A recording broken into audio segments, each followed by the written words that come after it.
जय हिंद दोस्तों। जैसा कि आप लोग जानते हैं कि हम भारतीय संविधान के कुछ प्रावधानों को समझने का प्रयास कर रहे हैं, यानी कि भारतीय संविधान को समझने का प्रयास कर रहे हैं। तो भारतीय संविधान के जो महत्वपूर्ण शब्द थे वो मैं आप लोगों को पहले ही बता और समझा चुका हूं, तो उसे आप जो मेरी पिछली वीडियो है उसमें जाके आप देख सकते हैं। आज जो हम देखने जा रहे हैं वह हम देखने जा रहे हैं भारतीय संविधान सभा का निर्माण। लेकिन उससे पहले थोड़ा सा हम ये देख लेते हैं कि आखिर ये विचार आया कहां से। तो पहले हम देख लेते हैं विश्व में और फिर हम देखेंगे भारत में, क्योंकि भारत को हमें डीपली पढ़ना है और सारी चीजों को कवर करते हुए चलना है।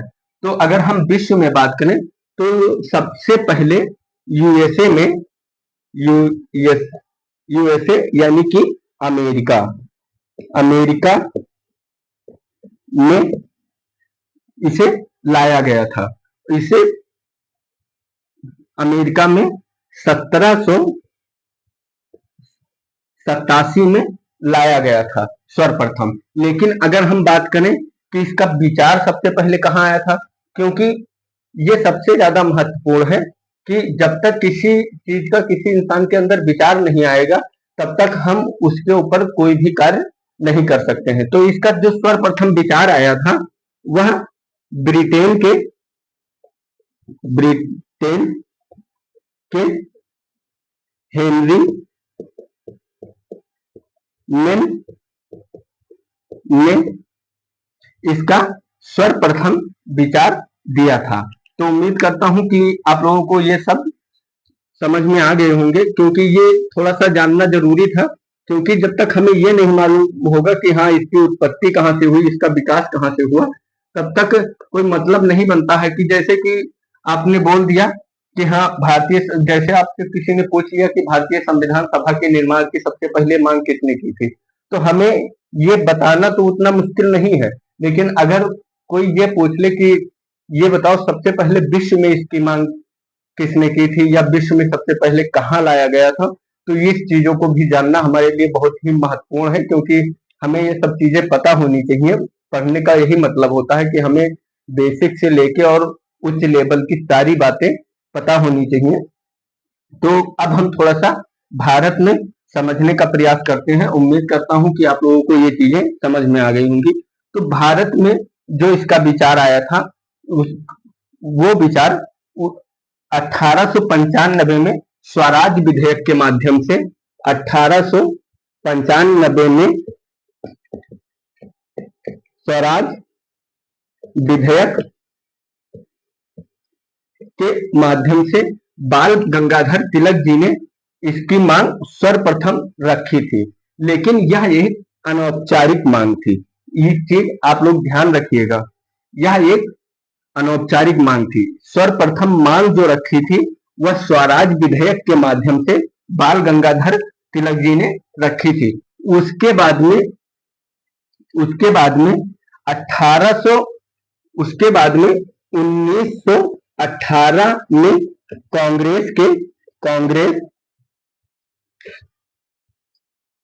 कांग्रेस के 33वें अधिवेशन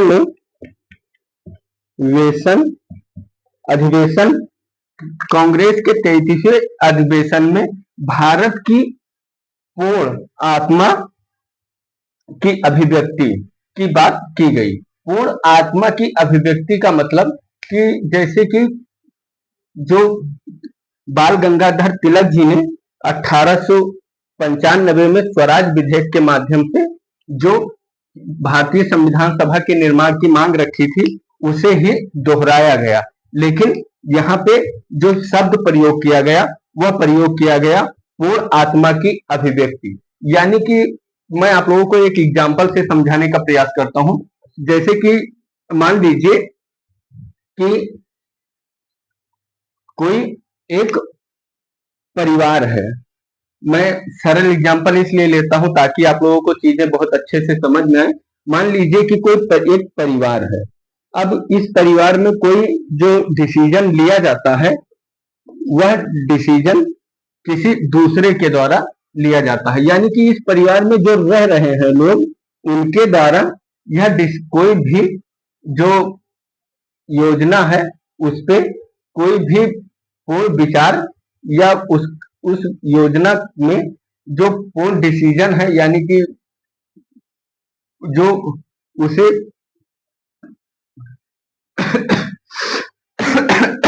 माफी चाहता हूं, उसका जो डिसीजन है उसे लेने में समर्थ नहीं है।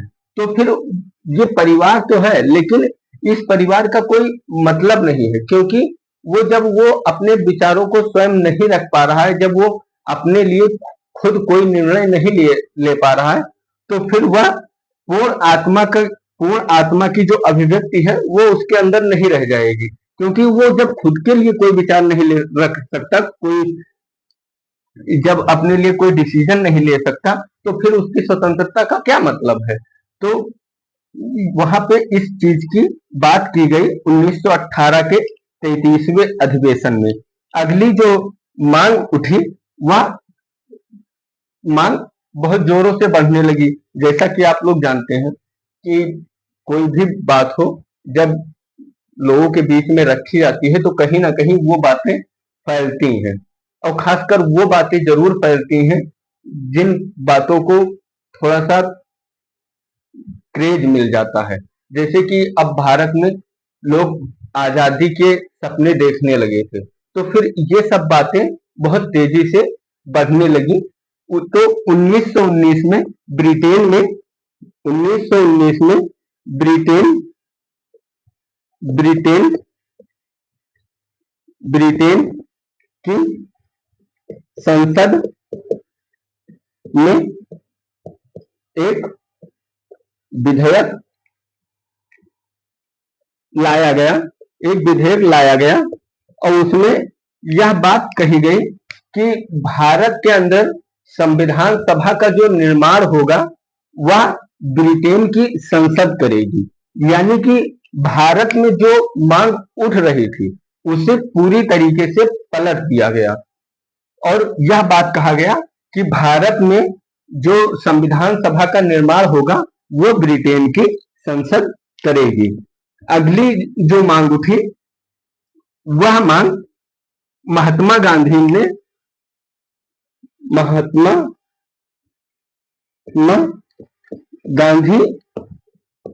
जी ने यंग इंडिया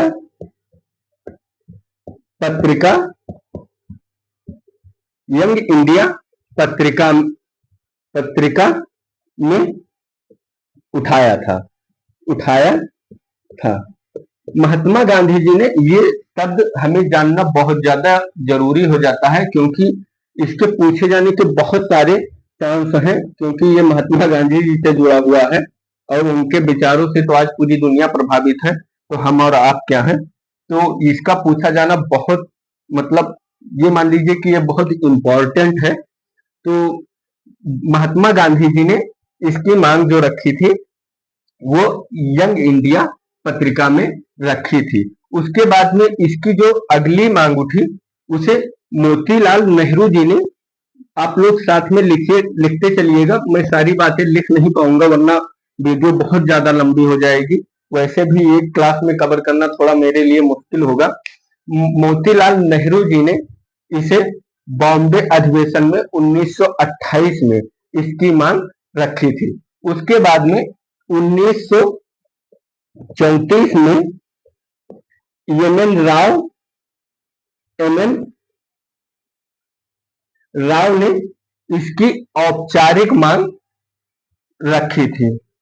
1934 में एम एन राव जी के द्वारा इसकी औपचारिक मांग रखी गई, यानी औपचारिक मांग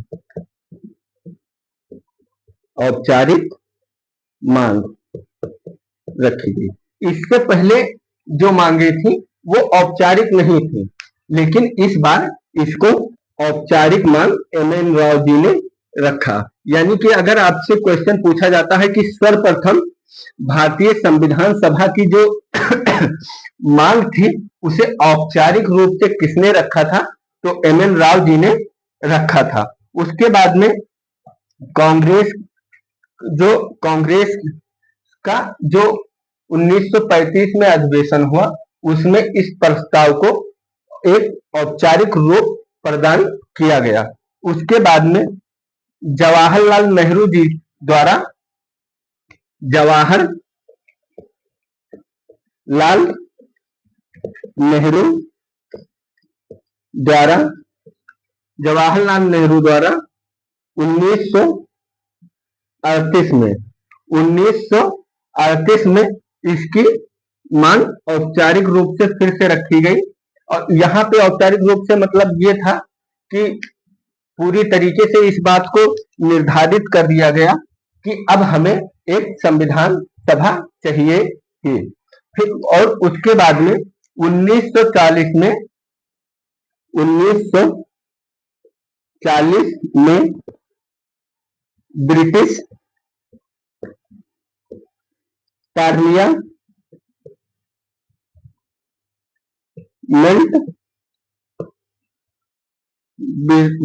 पार्लियामेंट द्वारा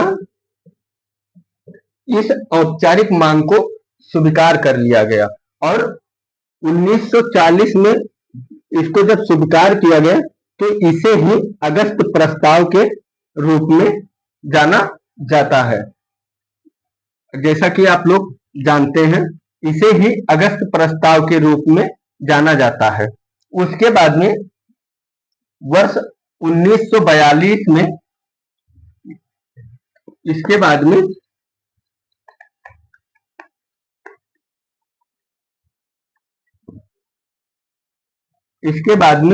वर्ष 1942 में क्रिप्स प्रस्ताव आया। क्रिप्स प्रस्ताव आया। इस क्रिप्स प्रस्ताव के दो उद्देश्य थे। पहला उद्देश्य जो था वह था संविधान सभा का निर्माण करना, और दूसरा था अंतरिम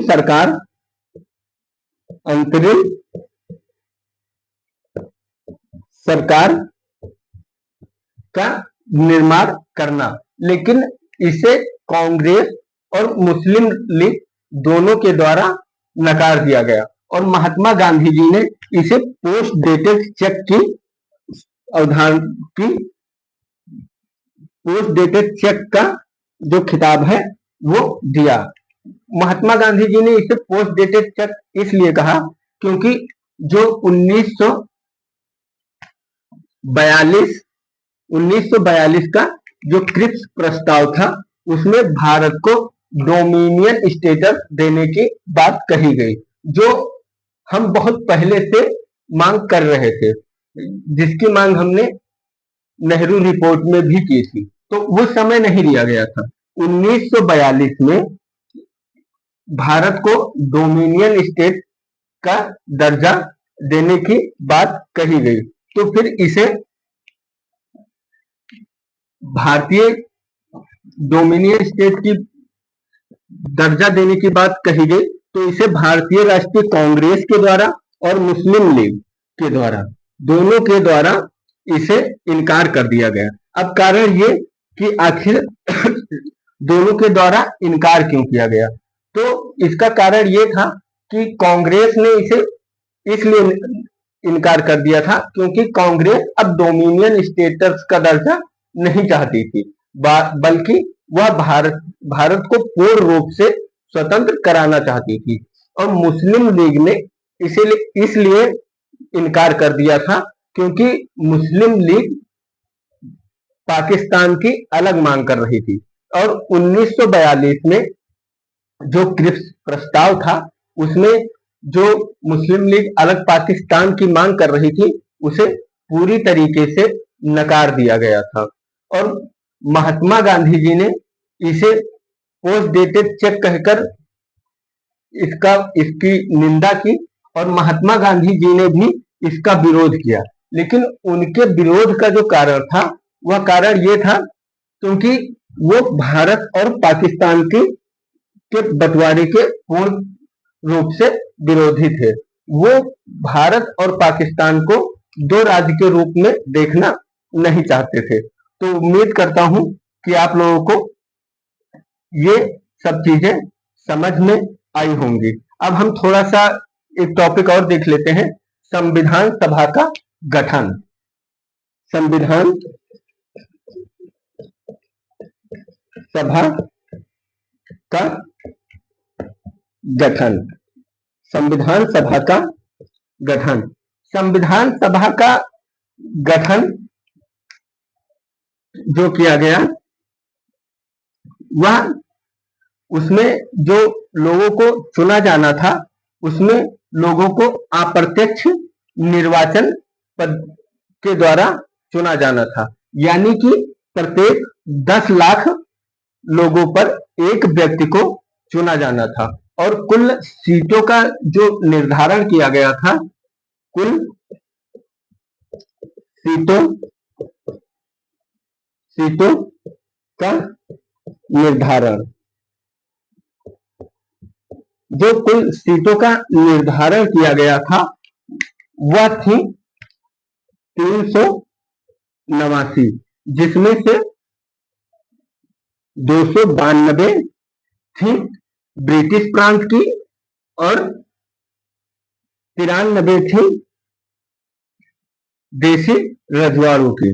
जो इसमें से 292 थी, उसमें 400 जो थी वो कमिश्नरेट थी। और जो उस समय जो ब्रिटिश प्रांत थे भारत में, उनकी संख्या 11 थी। इस बात को आप लोग ध्यान रखिएगा, कभी भी पूछा जा सकता है और पूछा भी गया है कि उस समय में ब्रिटिश जो प्रांत थे उनकी संख्या कितनी थी। तो ब्रिटिश प्रांतों की संख्या 11 थी और जो कमिश्नरेट थे वो 4 थे। और 93 सीटें जो आवंटित की गई थी, वो आवंटित की गई थी देशी रियासतों को, जिसमें लोगों को नियुक्त किया गया था और यहाँ पे लोगों का चुनाव किया गया था। अब इसमें बात आती है कि कुल महिलाओं की संख्या कितनी थी, क्योंकि ये चीजें फैक्ट में पूछी जा सकती हैं। इसीलिए मैं कोशिश कर रहा हूं कि जितना भी मुझसे हो सके मैं किसी भी चीज को मिस ना करूं। इसलिए मैं वो सारी चीजें आप लोगों के पास में लेके आता हूं जो आपके एग्जाम में पूछी गई हैं या पूछी जा सकती हैं।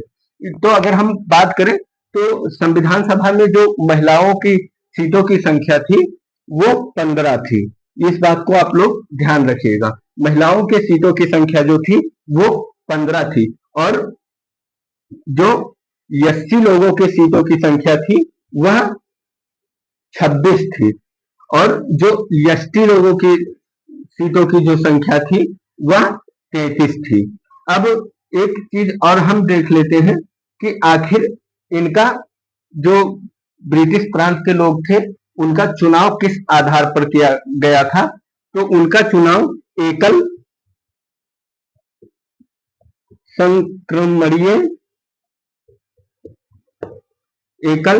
संक्रमणीय मत पद्धति द्वारा किया गया था। इस बात का आप लोग ध्यान रखिएगा कि जो ब्रिटिश प्रांत से लोग चुने गए थे उनका जो चुनाव हुआ था वो एकल संक्रमणीय मत पद्धति के द्वारा हुआ था। ये चीजें कई बार एग्जाम में पूछी गई हैं और पूछी जाती रही हैं और पूछी जाएंगी, तो इसे ध्यान देना बहुत ही ज्यादा जरूरी है। तो आज के लिए बस इतना ही करते हैं, क्योंकि आज मेरी कुछ तबीयत ठीक नहीं है। फिर आगे की क्लास में हम आगे की चीजों को समझने का प्रयास करेंगे। तब तक के लिए जय हिंद, मिलते हैं फिर अगली क्लास में।